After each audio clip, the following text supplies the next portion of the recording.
नमस्कार। मैं श्रद्धा फिर आपके सामने उपस्थित हूँ श्रीमद् भगवद गीता के 18 अध्यायों का उद्यापन लेकर के। तो अब हम बात करते हैं उद्यापन की। Subscribe, like and share please, मुझे अच्छा लगेगा। तो अब हम बात करते हैं भगवद गीता के 18 अध्यायों के उद्यापन की।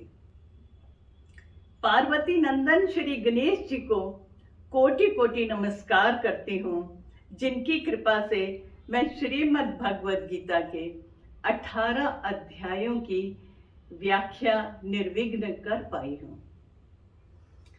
और दूसरा प्रणाम मैं मेरे सदगुरु 1008 श्री बाबा लाल दयाल जी महाराज गद्दी श्री ध्यानपुर को कोटि कोटि धन्यवाद और प्रणाम करती हूँ, जिनके आशीर्वाद की कृपा से मैं आज यहाँ तक पहुँची हूँ।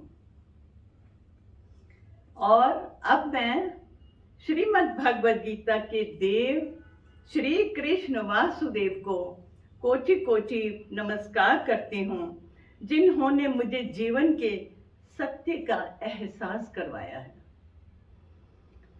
श्री गीता हमें सुंदर, स्वस्थ और खुशहाल जीवन जीना सिखाती है। श्री गीता में 9 लक्ष्मियों का वास है।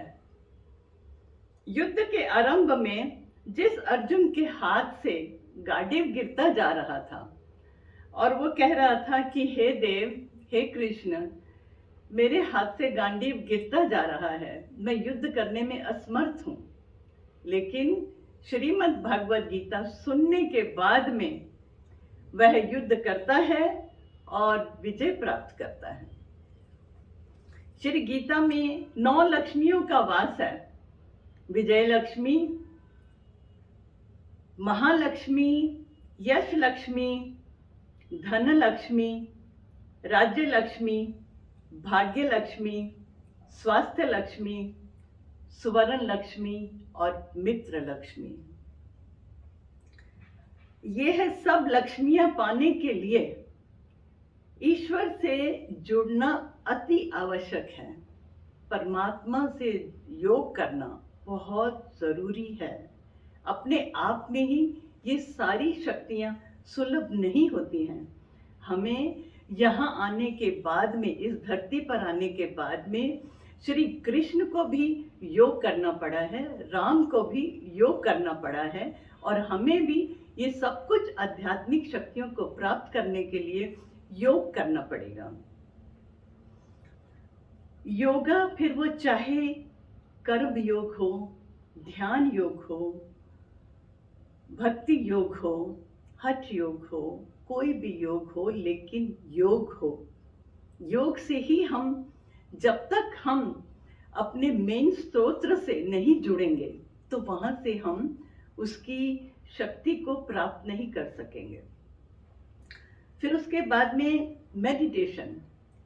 आपको जीवन में सफल होने के लिए ध्यान जरूर करना चाहिए, मेडिटेशन जरूर करना चाहिए। मेडिटेशन को अपने जीवन में इस तरह अपनाना चाहिए जैसे हमारा खाना पीना, रहना, बाकी के ज़रूरी काम जो बहुत ज़रूरी हम करते हैं अपने जीवन जीने के लिए, उतना ही ज़रूरी हमारा ध्यान होना चाहिए। और वो ध्यान कैसा होना चाहिए?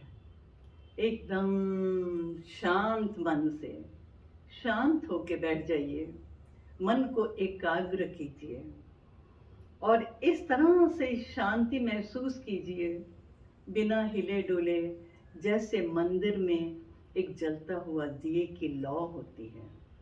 लौ बराबर एक तरह से ऊपर उठी हुई जलती रहती है।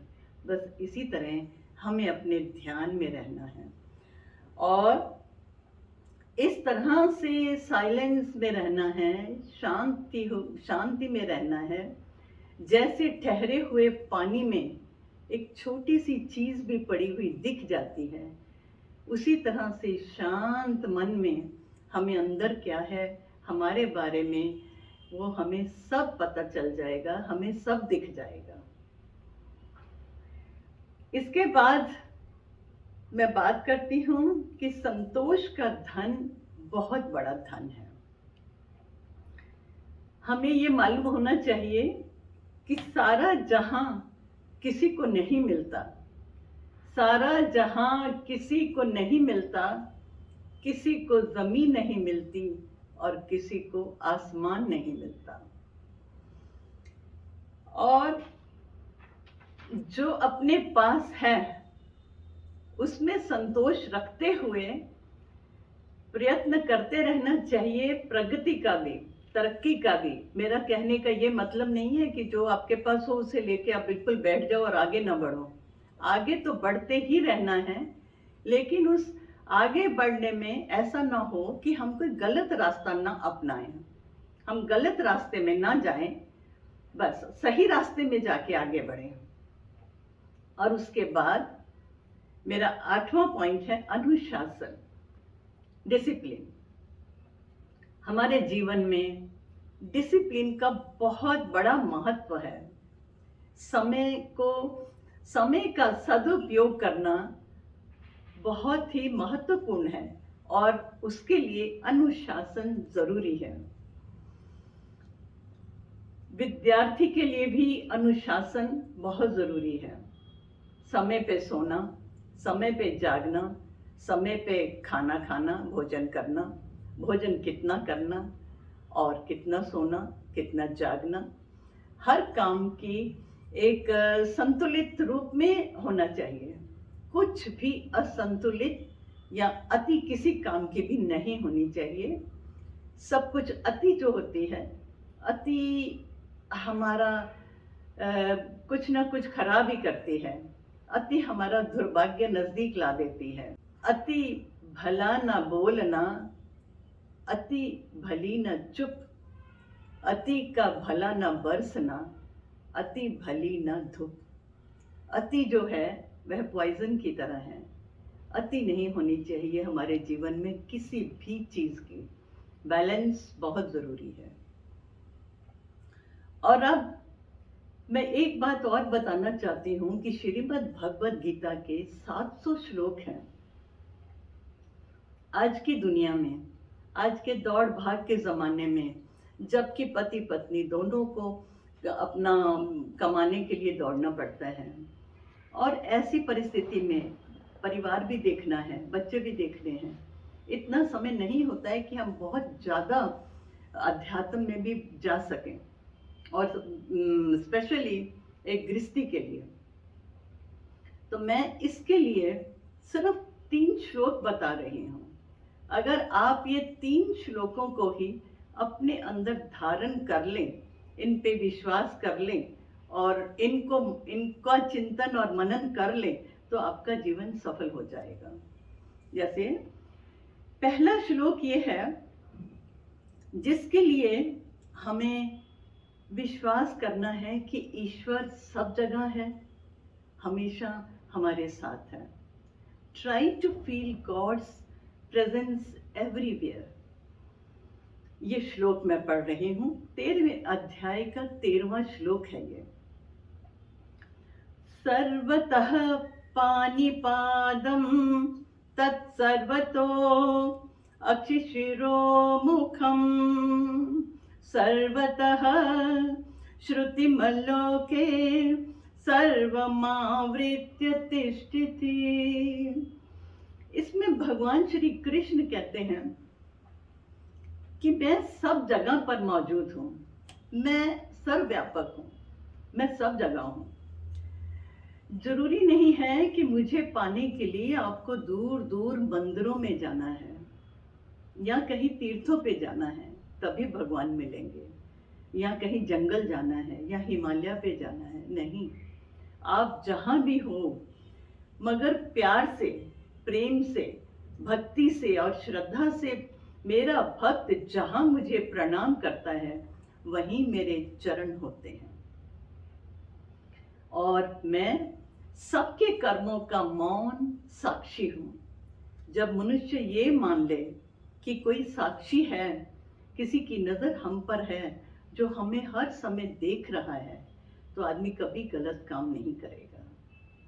और जब कभी महसूस करे कि मैं असहाय हो रहा हूँ, मुझे सहायता की ज़रूरत है, वो उस समय इस विश्वास के साथ पुकारे कि प्रभु मेरी आवाज़ सुन रहे हैं, तो प्रभु उसकी आवाज़ ज़रूर सुनेंगे।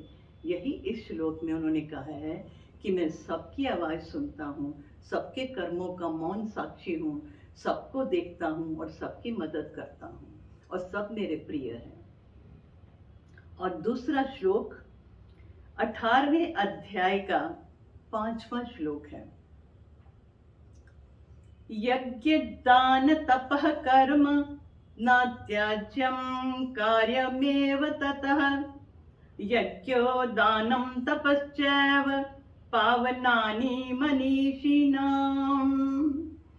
भगवान श्री कृष्ण कहते हैं कि यज्ञ दान और तप, ये जो कर्म है, ये त्यागने के योग्य नहीं है, बल्कि ये हर मनुष्य को करने चाहिए। यज्ञ करने से देवताओं का कल्याण होता है, देवताओं को बल मिलता है, और दान देने से हमारे समाज का कल्याण होता है। अगर सारे नागरिक, सारे ही लोग इसका भाव रखें कि हमें दान देना है, ज़रूरतमंदों की मदद करनी है, तो हमारा समाज बहुत सुधर जाएगा, हमारे लोगों के अभाव बहुत कम हो जाएंगे। और तीसरा है तप। तपस्या हमें अपने आप को निखारने के लिए करनी चाहिए। तपस्या करने से हमारा चरित्र, हमारा आत्मबल, हमारा संयम, ये सब कुछ हम अपने लिए करते हैं, हमारा ही निखार होता है, हमारी ही पर्सनैलिटी, हमारे व्यक्तित्व का निखार होता है। और ये जो कर्म है, ये जो 3 कर्म हैं, ये त्यागने योग्य नहीं है, ये करते रहना चाहिए, और ये करने से मनुष्य का सब प्रकार से कल्याण होता है। और तीसरा श्लोक है 18वें अध्याय का 66वां श्लोक। सर्वधर्मान्य परित्यज्य मामेकं शरणं व्रज अहं त्वां सर्व पापेभ्यो मोक्षयिष्यामि मा शुचिः। भगवान श्री कृष्ण कहते हैं कि तुम सब धर्मों को त्याग करके, सारी चिंताओं को त्याग करके मेरी शरण में आ जाओ। मैं तुम्हें वचन देता हूँ कि मैं तुम्हें अभय दान देता हूँ कि मैं तुम्हें सब पापों से मुक्ति दूंगा, सब पापों को समाप्त करके मैं तुम्हें अपने शरण में लूंगा। तो ये 3 श्लोक को अगर हम समझ जाएं तो सब प्रकार से हमारा कल्याण और आत्मबल बढ़ सकता है। अब उसके आगे 10वां पॉइंट है इंटेंशन। हम जीवन में जो भी काम करते हैं उसका इंटेंशन, उसकी इंटेंशन, उसकी नीयत, हमारी नीयत क्या है काम करने की, ये बहुत महत्वपूर्ण है। ईश्वर को शुद्ध प्रेम भाव चाहिए, आपकी दौलत नहीं। ये तो भगवान का सबने सुना होगा कि राम जी ने कैसे शबरी के बेर खाए, और वो भी झूठे बेर खाए। तो उसमें क्या था? शबरी का भाव था, प्रेम था, भक्ति थी। और सुदामा के कच्चे चावल खा के भगवान ने उसे कितना ब्लेसिंग, कितना आशीर्वाद दिया, उसे कितना सम्मान दिया, उस ब्राह्मण को, अपने मित्र को। तो मित्रता निभाई उन्होंने पूरी। और ये भी मशहूर है, ये भी सब जानते हैं कि जगन्नाथ जी पुरी के देव कृष्ण भगवान अपने वहां के मंदिर के भोग से पहले एक कर्मा बाई के पास खिचड़ी खाने जाया करते थे। वो पहले उसके पास खिचड़ी खाते थे, बाद में आके 56 भोगों का पकवान जो था वो भोग लगाते थे। तो प्रेम और भाव ये बहुत बड़ी चीज़ है जो इतने बड़े भगवान को भी अपने वश में कर लेती है। और बाकी 11वां पॉइंट है मेरा, ईश्वर अंतर्यामी है। भगवान के सामने आप बनने की कोशिश मत करिए, ना उसे बनाने की कोशिश करिए। उसको आप छल नहीं सकते। उसके सामने बिल्कुल साफ सुथरे रहिए। वो आपके अंदर क्या है सब जानता है। आप उसके सामने दोगले नहीं हो सकते हैं कि कहें कुछ और करें कुछ। उसके सामने आप ऐसे अपने आप को प्रस्तुत नहीं कर सकते, क्योंकि वो आपकी हर हरकत से, आपके हर भाव से, हर इंटेंशन से वाकिफ है। इसलिए उसके सामने बिल्कुल साफ सुथरे रहिए। और अब मेरा 12वां पॉइंट है, कोई आपका कितना भी बुरा करे, आप उसका बुरा ना करें, क्योंकि उसका कर्म उसके साथ है। जो उसने किया है उसके कर्म का उसे ही भोगना है, और जो आप कर रहे हैं आपके कर्म का फल आपको ही भोगना है। इसलिए आप अपने कर्म को मत बिगाड़िए। और 13वां पॉइंट है, काम, क्रोध, लोभ ये तीनों नरक के द्वार हैं। इससे बच के रहिए। हमेशा ही हमसे जो गलतियां होती हैं, आप गौर करके देखिए तो इन तीनों के कारण ही होती हैं। कहीं ना कहीं काम होता है जो जिसके हम गलत काम कर बैठते हैं, कहीं ना कहीं गुस्सा होता है, क्रोध होता है जब हम गलत काम कर बैठते हैं, या फिर हमारा लालच होता है। अगर हम इन तीनों चीज़ों से बचे रहेंगे तो हम बहुत साफ सुथरे और अच्छे खुश मिजाज रहेंगे। ये और एक और बात है, ये जरूरी नहीं कि कोई रोज मंदिर जाए। ये जरूरी नहीं कि कोई रोज मंदिर जाए। वो लम्हा भी भक्ति का होता है जब इंसान इंसान के काम आए। और आगे 14वां पॉइंट, क्षमा करते रहिए और क्षमा मांगते रहिए। आपसे जो गलतियां हुई हैं, ऐसा कोई व्यक्ति नहीं है कि जिससे कोई गलती नहीं होती, सबसे गलतियां होती हैं। अपनी गलतियों को ईश्वर के सामने स्वीकार कीजिए और उनके लिए माफी मांग लीजिए, और दूसरी बार वो गलतियां ना कीजिए। और किसी दूसरे ने आपके प्रति कुछ गलतियां की हैं जिनके लिए आपको उसका दुख है, आप उसे माफ कर दीजिए, उसको माफ कर दीजिए। आपका मन हल्का हो जाएगा जब आप उसे माफ कर देंगे। तो इससे अगले जन्म तक हमें ये कैरी फॉरवर्ड अपने कर्मों को आगे नहीं ले जाना पड़ेगा। यहीं के यहीं माफी मांग के और माफी दे के बात खत्म। इसके आगे हमें कुछ लेके नहीं जाना पड़ेगा। इसके लिए हमारा आगे के कर्म साफ सुथरे होकर के, हम हल्के होकर के अगले जन्म में जाएंगे। 15वां पॉइंट है, अध्यात्म विद्या आग की तरह है।